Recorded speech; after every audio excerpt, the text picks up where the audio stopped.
Oke, baik, ini contoh yang pertama untuk bentuk for. Nah, misalkan kita diminta untuk membuat program menampilkan deret kuadrat bilangan asli di layar sebagai berikut. 1, 4, 9, 16, 25, dan seterusnya. Nah, tentu input yang diminta di sini adalah kalau kita masukkan n sebuah bilangan asli, bulat positif, maka yang akan dikeluarkan adalah bilangan kuadrat dari sebanyak n, dimulai dari 1. Jadi kalau kita mulai n-nya adalah, kita inputkan n-nya 1, maka outputnya adalah 1. Kalau kita inputkan n-nya 2, maka output dari program ini adalah 1, 4. Oke, kalau n-nya yang kita inputkan adalah 3, maka yang akan dikeluarkan oleh program ini adalah 1, 4, 9 ya. Sebanyak 3 bilangan, namun yang dikeluarkan adalah bilangan kuadrat. Nah, solusinya dapat ditampilkan sebagai berikut.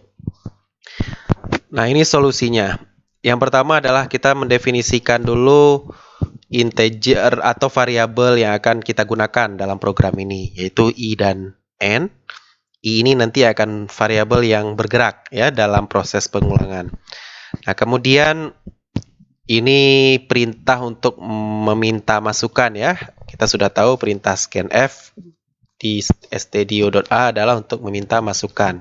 Masukannya di sini adalah sebuah bilangan bulat ya, tipe datanya %d integer. Nah, kemudian perhatikan di sini kita akan menggunakan bentuk perulangannya apa? Proses mengkuadratkan bilangan ya. Nah, proses mengkuadratkan bilangan ini bisa kita gunakan berkali-kali sebanyak n yang kita masukkan. Jadi tentu for yang kita gunakan dimulai dari 1. Nah, kemudian ini salah satu caranya ya, membuat i-nya kurang dari sama dengan n, i++.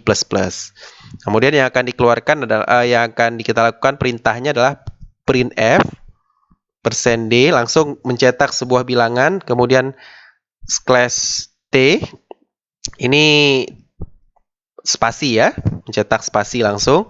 Nah, ini boleh perintahnya diberikan langsung i bintang i. Jadi perintahnya mengkuadratkan i itu boleh kita lakukan di dalam perintah printf.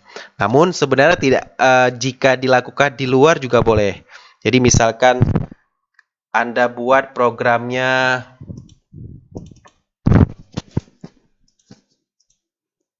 misalnya kita buat programnya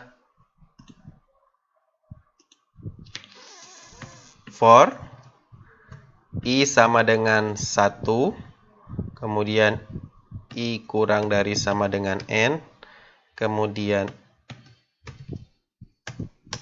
di sini boleh kita lakukan perintahnya. Oke, ingat kita berikan kurung kurawal i sama dengan i bintang i.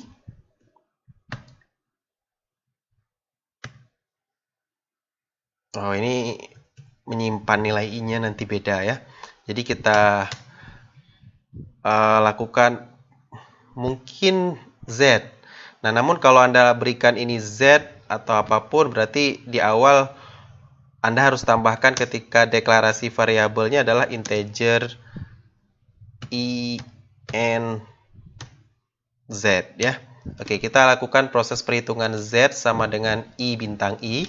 Kemudian baru perintah yang dilakukan adalah printf. Kemudian yang dilakukan adalah %d. Boleh langsung kita berikan tabulasi. Kemudian z ya. Nah, seperti ini juga boleh. Jadi dia perintah pengulangannya akan dilakukan juga sebanyak n. Namun yang dicetak di sini adalah z-nya ya. Z-nya itu adalah hasil kuadrat dari i. Kalau dilihat lebih efisien yang mana? Lebih efisien dari solusi yang diberikan di slide ya. Nah, ini boleh juga. Jadi nanti ketika Anda membuat program, boleh Anda perintahnya Anda buat seperti ini, kemudian Anda cetak keluarannya, atau boleh juga langsung di dalam perintah print. Oke, ini dulu untuk contoh yang pertama.